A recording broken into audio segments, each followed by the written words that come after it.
BSP की इस चुनावी जनसभा में इकट्ठा हुए पार्टी के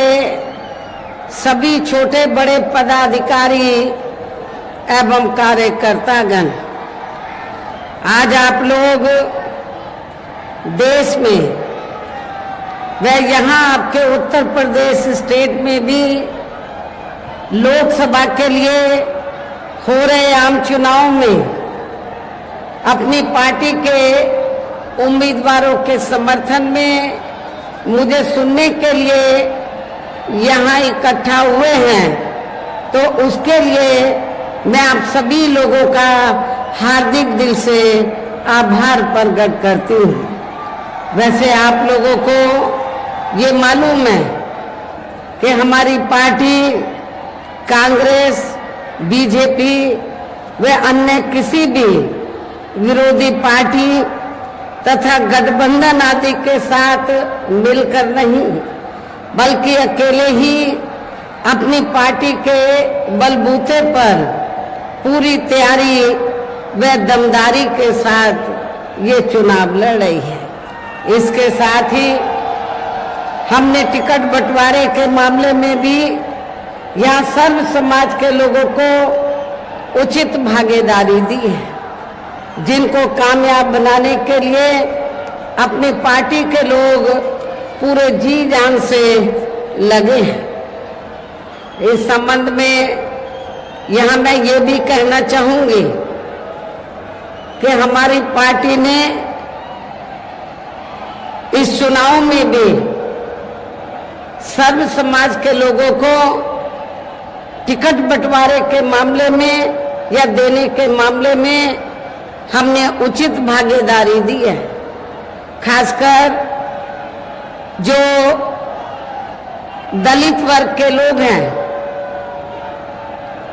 या जो रिजर्व सीटें हैं, तो हमने रिजर्व सीटों पर भी अकेले एक ही कम्युनिटी के लोगों को नहीं, एक ही बिरादरी के लोगों को नहीं, बल्कि शेड्यूल कास्ट में जो विभिन्न जातियां आती हैं, तो उनको हमने चुनाव लड़ने का मौका रिजर्व सीटों पर दिया है। आगरा के लोगों को ये मालूम है कि जब इस चुनाव से पहले आपके उत्तर प्रदेश में लोकल बॉडीज के चुनाव हुए थे और यहाँ मेयर का चुनाव हुआ, तो हमारी पार्टी ने अनुसूचित जाति में से एक वाल्मीकि समाज की महिला को मेयर के लिए चुनाव के मैदान में उतारा था। और आपकी ये आगरा रिजर्व सीट है, तो आगरा रिजर्व सीट से तो फिर हमने यहाँ पर तो जाटव समाज की महिला को चुनाव के मैदान में उतारा है। इसके नजदीक ही ज्यादा दूर नहीं है, हाथरस लोकसभा की सीट है, तो वहां हमने धनगर समाज को जो अनुसूचित जाति में आते उनको भी चुनाव के मैदान में उतारा है। आपके आगरा से लगी हुई फतेहपुर सीकरी की सीट है, तो यहाँ हमने अपर कास्ट समाज में से तो खास तौर से ब्राह्मण समाज के व्यक्ति को हमने चुनाव के मैदान में उतारा है। तो इस प्रकार से हमने टिकट बंटवारे के मामले में सर्व समाज के लोगों को बीएसपी में जुड़ने की उनकी तादाद को ध्यान में रखकर हमने उचित भागीदारी दी है। हालांकि आज यहाँ आपकी इकट्ठा हुई अपार भीड़ व भीड़ के जबरदस्त जोश को भी देखकर अब मुझे ये काफी हद तक भरोसा हो गया है कि पिछली बार की तरह इस बार भी आप लोग अपने प्रदेश से और यहाँ अपने क्षेत्र से तो लोकसभा चुनाव में अपनी पार्टी का बेहतर रिजल्ट जरूर लाएंगे। इसके लिए अब मैं आप लोगों का ध्यान कुछ जरूरी बातों की तरफ दिलाना चाहती हूँ, और इस संबंध में विशेषकर मैं कांग्रेस, बीजेपी व इनके अन्य सभी सहयोगी दलों के बारे में ये कहना चाहूंगी कि आजादी के बाद शुरू में केंद्र व देश के काफी राज्यों में भी ज्यादातर सत्ता यहाँ कांग्रेस पार्टी के ही हाथों में केंद्रित रही है, किंतु इनकी अधिकांश मामलों में रही गलत नीतियों एवं गलत कार्य प्रणाली आदि की वजह से ही फिर इस पार्टी को यानी कि कांग्रेस पार्टी को केंद्र व काफी राज्यों की भी सत्ता से बाहर होना पड़ा है तथा यही स्थिति इनकी सहयोगी पार्टियों की भी बनी रही है, जिसके कारण ही फिर पिछले कई वर्षों से भारतीय जनता पार्टी व इनके सहयोगी दल केंद्र एवं काफी राज्यों की भी सत्ता में काबिज हो गए हैं, लेकिन इनकी भी ज्यादातर रही जातिवादी, पूंजीवादी, संकीर्ण, सांप्रदायिक व द्वेषपूर्ण नीतियों एवं द्वेषपूर्ण नीतियों एवं कार्य प्रणाली आदि से तथा इनकी कथनी व करनी से काफी अंतर होने की वजह से अब ऐसा लगता है इस बार ये पार्टी भी यानी कि भारतीय जनता पार्टी भी केंद्र की सत्ता में आसानी से वापस आने वाली नहीं है, बशर्ते यदि ये चुनाव इस बार फ्री एंड फेयर होता है तथा आम चर्चा के मुताबिक वोटिंग मशीनों में भी कोई गड़बड़ी आदि नहीं की जाती है और वैसे भी इस बार चुनाव में इनकी कोई भी पुरानी एवं नई चल रही नाटकबाजी, जुमलेबाजी व गारंटी आदि काम में आने वाली नहीं है, क्योंकि अब देश की जनता काफी हद तक है कि इनकी पार्टी ने अब तक देश के विशेषकर गरीबों, कमजोर तबकों, मध्यम वर्गीय एवं अन्य मेहनतकश लोगों को जो इन्हें दिखाने के असंख्य प्रलोभन भरे वायदे किए हैं तथा अनेकों हवाई व कागजी गारंटी आदि भी दी है, तो उनका जमीनी हकीकत में अभी तक इन्होंने लगभग 1/4 हिस्सा कार्य भी नहीं किया है, बल्कि इसके स्थान पर इनका ज्यादातर समय व ताकत भी या इनके अपने चहेते रहे बड़े बड़े पूंजीपतियों एवं धन्ना सेठों को ही ज्यादा से ज्यादा मालामाल व धनवान बनाने में तथा इन्हें हर स्तर पर छूट देने व बनाने में ही लगी रही है, जिनके अधिकांश आर्थिक सहयोग से ही ये पार्टी व अन्य पार्टियां भी अपना संगठन चलाती हैं तथा चुनाव आदि भी लड़ाती हैं, जिसका काफी कुछ खुलासा बॉन्ड की आई रिपोर्ट से भी हो जाता है। इसके साथ ही अब ऐसा लगता है कि कांग्रेस पार्टी की तरह ही बीजेपी ने भी केंद्र की तमाम सरकारी जांच एजेंसियों का ज्यादातर राजनीतिकरण ही कर दिया है। इसके अलावा देश के किसान वर्ग भी वर्तमान बीजेपी की सरकार में शुरू से ही अपनी विभिन्न समस्याओं को लेकर काफी ज्यादा दुखी व परेशान रहे हैं और अभी भी हैं, जबकि यूपी में 4 बार हमारी पार्टी की रही सरकार ने इनके हितों का भी हर स्तर पर विशेष ध्यान रखा है। हमारी पार्टी की रही सरकार ने तो किसानों को खेती करने के लिए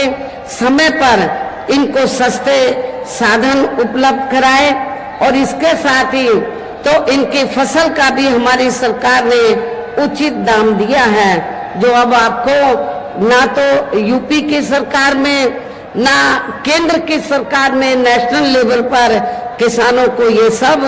राहत मिलती हुई नजर नहीं आ रही है। इतना ही नहीं बल्कि केंद्र में पूर्व की रही कांग्रेसी सरकार की तरह ही वर्तमान भाजपा सरकार में भी इनकी जातिवादी, हीन, सांप्रदायिक एवं पूंजीवादी सोच व नीतियों के चलते ही पूरे देश में सर्व समाज में से खासकर गरीबों, दलितों, आदिवासियों, पिछड़े वर्गों, मुस्लिम एवं अन्य धार्मिक अल्पसंख्यक समाज के लोगों का भी पूर्ण रूप से विकास व उत्थान आदि नहीं हो सका है। और इस संदर्भ में वैसे आप लोगों को ये मालूम है कि पूरे देश में यहाँ दलितों, आदिवासियों एवं अन्य पिछड़े वर्गों का सरकारी नौकरियों से अधूरा पड़ा आरक्षण का कोटा भी अभी तक पूरा नहीं भरा गया है।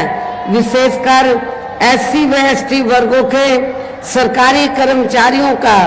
पद भी अब काफी हद तक प्रभावहीन ही बना दिया गया है। और यहाँ मैं आप लोगों को ये भी बताना चाहती हूँ, जब यहाँ समाजवादी पार्टी की सरकार थी तो समाजवादी पार्टी की सरकार ने एससी व एसटी वर्गों के सरकारी कर्मचारियों का पदोन्नति में जो आरक्षण है इसको पूरे तौर से इसको खत्म कर दिया था। ये आप लोगों को इस बात की भी जानकारी होनी चाहिए। और इतना ही नहीं, जब इस मामले को हमारी पार्टी ने संसद में उठाया, एससी एसटी का जो पदोन्नति में आरक्षण है इसको प्रभावशाली बनाने के लिए संशोधन बिल लाने के लिए सरकार पर दबाव बनाया, तो उस समय सेंटर में कांग्रेस पार्टी पावर में थी। तो उस दौरान कांग्रेस और बीजेपी दोनों की मिली भगत से समाजवादी पार्टी को आगे करके इस बिल को पार्लियामेंट के अंदर फाड़ा गया। और इतना ही नहीं बल्कि बीजेपी और कांग्रेस पार्टी दोनों की मिली भगत से इस बिल को पास नहीं होने दिया, इस बिल को पास नहीं होने दिया। और इतना ही नहीं, आज जो खास तौर से आरक्षण को लेकर जो किस्म किस्म की बातें कही जा रही हैं, एससी एसटी ओबीसी के आरक्षण को लेकर कांग्रेस भी लंबी चौड़ी बातें कर रही है, बीजेपी भी, जबकि ये दोनों पार्टियां एससी एसटी ओबीसी के आरक्षण के खिलाफ हैं। ये दोनों पार्टियां नहीं चाहती हैं एससी एसटी ओबीसी के वर्गों के लोगों को आरक्षण का पूरा लाभ मिले। साथ ही केंद्र व राज्यों में भी विरोधी पार्टियों की रही सरकारों में इन सभी वर्गों को प्राइवेट सेक्टर में आरक्षण दिए जाने की व्यवस्था किए बिना ही इनकी सरकारों के ज्यादातर सरकारी कार्य अब प्राइवेट सेक्टर के जरिए ही इनके बड़े बड़े पूंजीपतियों व धन्ना सेठों आदि को ही दिए जाने के कारण अब इनको पूरे देश में आरक्षण का बहुत कम ही लाभ मिल पा रहा है। इसी प्रकार इनका अन्य और मामलों में भी शोषण व उत्पीड़न आदि होना अभी तक भी बंद नहीं हुआ है। इसके साथ साथ मुस्लिम व अन्य धार्मिक अल्पसंख्यक समाज के लोगों की भी हालत हर स्तर पर या काफी ज्यादा खराब व दयनीय ही बनी हुई है। इतना ही नहीं बल्कि पिछले कुछ वर्षों से केंद्र व अधिकांश राज्यों में भी बीजेपी व आरएसएस की सरकारों के चलते हुए अब इनका विकास व उत्थान आदि होना भी काफी हद तक बंद सा हो गया है। आए दिन इन पर खासकर आए दिन मुस्लिम व अन्य धार्मिक अल्पसंख्यक समाज के लोगों पर खासकर हिंदुत्व की आड़ में हो रही जुल्म जाति भी यहाँ काफी ज्यादा चरम सीमा पर पहुंच चुकी है। इसके साथ साथ अपर कास्ट समाज में से विशेषकर गरीब लोगों की भी हालत हमें कोई खास अच्छी नजर नहीं आती है। कहने का तात्पर्य ये है कि चाहे वीकर सेक्शन के लोग हैं या माइनॉरिटी हैं, अपर कास्ट समाज के लोग हैं, ये सभी लोग हमें काफी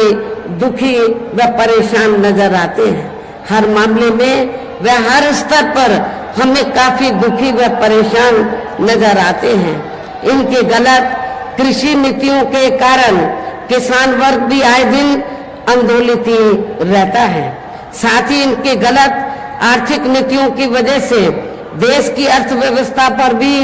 इसका काफी बुरा प्रभाव पड़ा है, जिससे यहाँ विशेषकर छोटे एवं मध्यम वर्गीय व्यापारी वर्ग भी काफी ज्यादा दुखी व परेशान हैं। और अब केंद्र में पूर्व की रही सरकारों की तरह ही वर्तमान भाजपा सरकार में भी यहाँ पूरे देश में गरीबी, बेरोजगारी एवं महंगाई आदि भी लगातार काफी ज्यादा बढ़ रही है। देश में हर स्तर पर फैला भ्रष्टाचार भी अभी तक खत्म नहीं हुआ है। साथ ही अपने देश की सीमाएं भी अभी तक पूरे तौर से सुरक्षित नहीं है। ये भी बड़ी चिंता की बात है। ऐसे में अब आप लोगों को देश में हो रहे लोकसभा आम चुनाव में बीजेपी, आप लोगों को आम चुनाव में कांग्रेस, बीजेपी व इनके सहयोगी पार्टियों को भी केंद्र की सत्ता में आने से जरूर रोकना है। जिनकी गलत नीतियों व गलत कार्य प्रणाली आदि को आप लोग काफी हद तक आजमा भी चुके हैं। ऐसी स्थिति में अब ये विरोधी पार्टियां इस चुनाव में भी किस्म किस्म के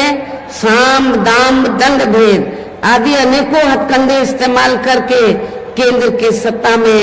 आने की भी पूरी कोशिश में लगे हैं, जिनसे अपनी पार्टी के लोगों को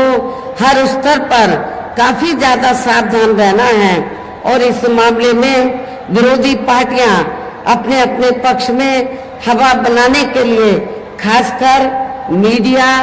ओपिनियन पोल व सर्वे आदि का जो बड़े पैमाने पर इस्तेमाल कर रही हैं, तो उससे भी अपनी पार्टी के लोगों को बिल्कुल भी गुमराह नहीं होना है। इसके साथ ही विरोधी पार्टियों के विभिन्न रूपों में जारी किए गए इनके हवाई व प्रलोभन भरे चुनावी घोषणा पत्रों एवं वायदों आदि के बहकावे में भी अपनी पार्टी के लोगों को कतई नहीं आना है, जिन्हें ये पार्टियां चुनाव खत्म होने के बाद ज्यादातर अमल में नहीं लाती हैं। और अब जिन पर से देश की जनता का अधिकांश विश्वास ही उठ गया है, यही खास वजह है कि हमारी पार्टी किसी भी चुनाव में अपनी पार्टी का कोई भी चुनावी घोषणा पत्र आदि जारी नहीं करती है। वैसे भी हमारी पार्टी किसी भी मामले में कहने में बहुत कम बल्कि कार्य करके दिखाने में ही ज्यादा विश्वास रखती है। और इस बात का सबसे बड़ा सबूत ये है कि उत्तर प्रदेश में 4 बार हमारी पार्टी के नेतृत्व में रही सरकार ने चुनाव में अपनी पार्टी के बिना कोई जारी किए गए चुनावी घोषणा पत्र के ही प्रदेश व आम जनहित में काफी कुछ ऐतिहासिक कार्य करके दिखाए हैं, जिनकी अब देश में अधिकांश की सरकारें काफी नकल भी कर रही हैं।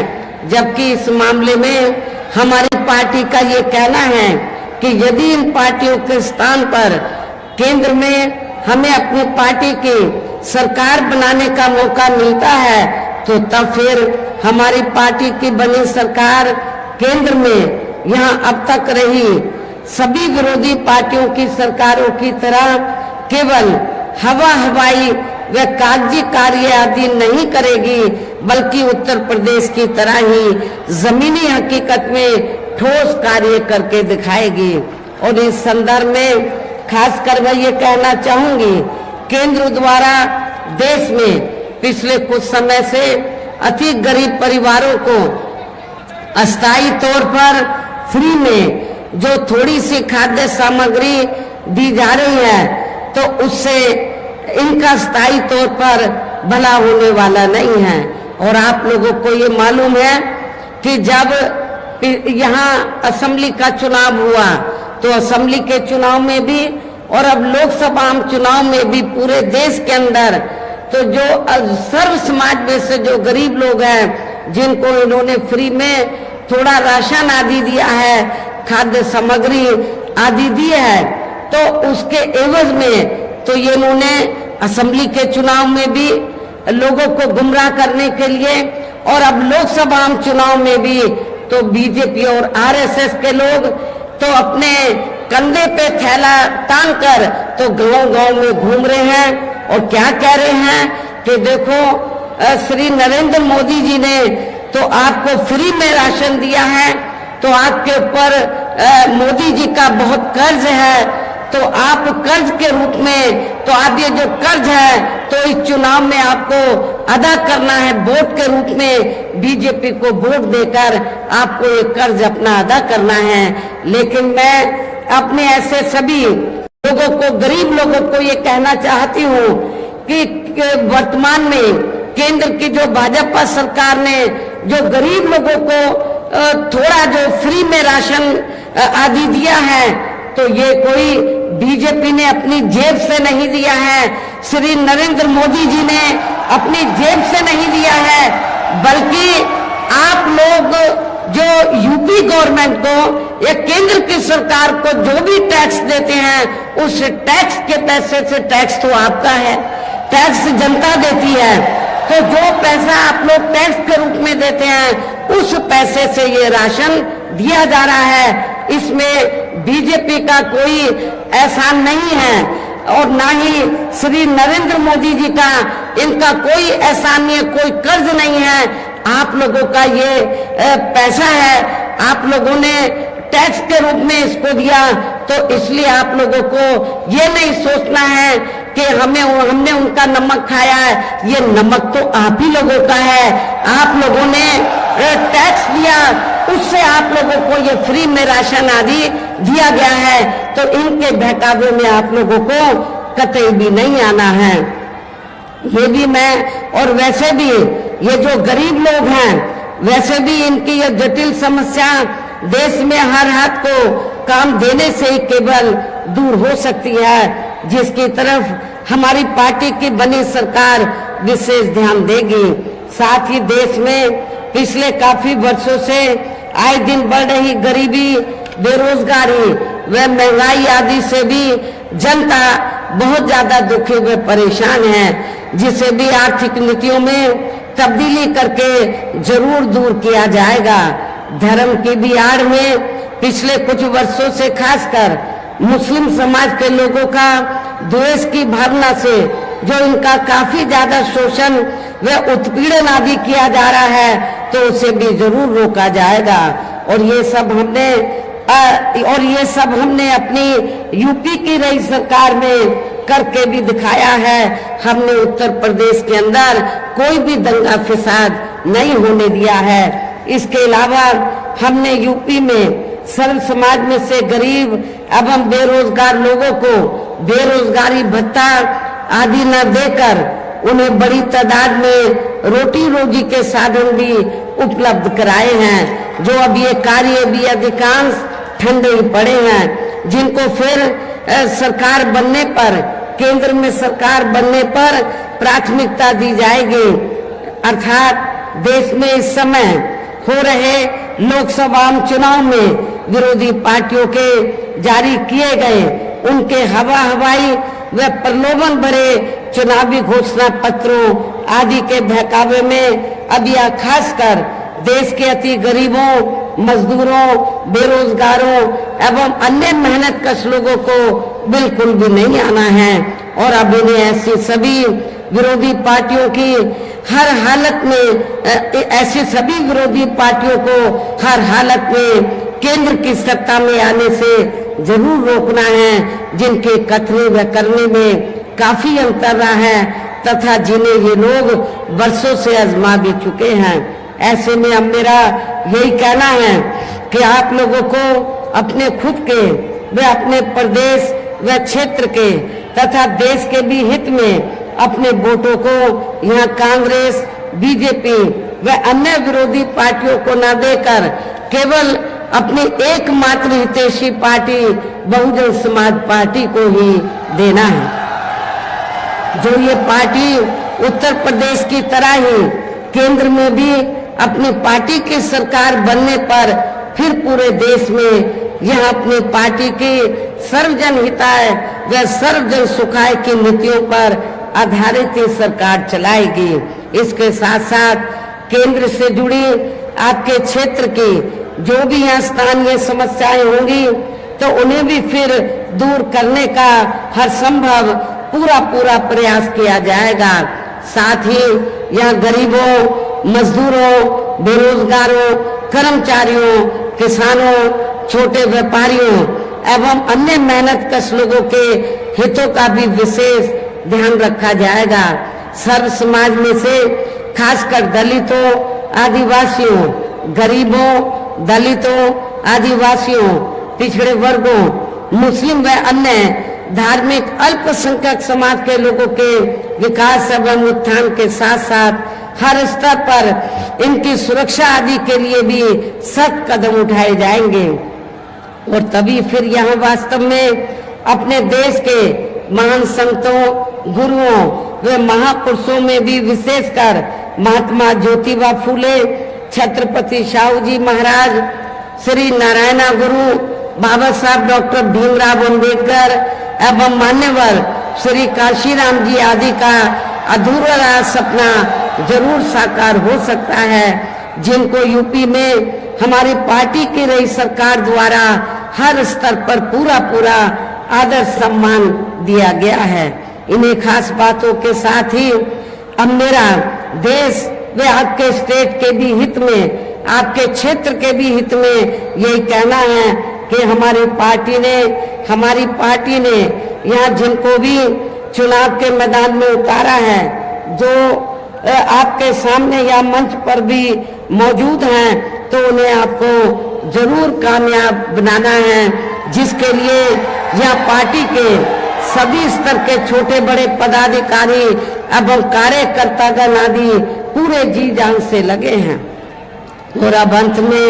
मेरा यही कहना है कि आप लोगों को वोट पड़ने वाले दिन यहाँ बीएसपी के अपने सभी लोकसभा उम्मीदवारों को, अर्थात आगरा जो सुरक्षित लोकसभा की सीट है, यहाँ से हमने श्रीमती पूजा अमरोही को चुनाव के मैदान में उतारा है। इसी जिले में, आगरा जिले में ही दूसरी सीट है फतेहपुर सीकरी लोकसभा की सीट। यहाँ से हमने श्री राम निवास शर्मा को, जो बहुत ही सामाजिक हैं और जी जान से अपनी सीट को जीतने में लगे हैं, इनको चुनाव के मैदान में उतारा है। हाथरस सुरक्षित लोकसभा की सीट से हमने श्री हेम बाबू को चुनाव के मैदान में उतारा है। हमारी महिला भी जो आगरे से चुनाव लड़ रही है, आपके जाटव समाज से ताल्लुक रखती है, ये भी जी जान से लगी हुई है, तो इनको भी जिताकर आप लोग इनका हौसला जरूर बढ़ाएं। और अपने जो ब्राह्मण समाज से, धनगर समाज से हैं, जो भी हमारे उम्मीदवार यहाँ चुनाव के मैदान में हैं, इनको आप लोग जरूर कामयाब बनाएं। और इनको कामयाब बनाने के लिए आप लोगों को ये मालूम है कि हमारी पार्टी का चुनाव चिन्ह क्या है, हाथी। आप लोगों को बहुजन समाज पार्टी का जो चुनाव चिन्ह हाथी है, हाथी चुनाव चिन्ह के सामने वाले बटन को दबाकर आप लोगों को अपनी पार्टी के इन तीनों प्रत्याशियों को रिकॉर्ड तोड़ वोटों के अंतर से जरूर कामयाब बनाना है, विजयी बनाना है। इनको पार्लियामेंट में जिताकर जरूर भेजना है। इस खास अपील के साथ ही अब मैं अपनी बात यही समाप्त करती हूँ। जय भीम, जय भारत।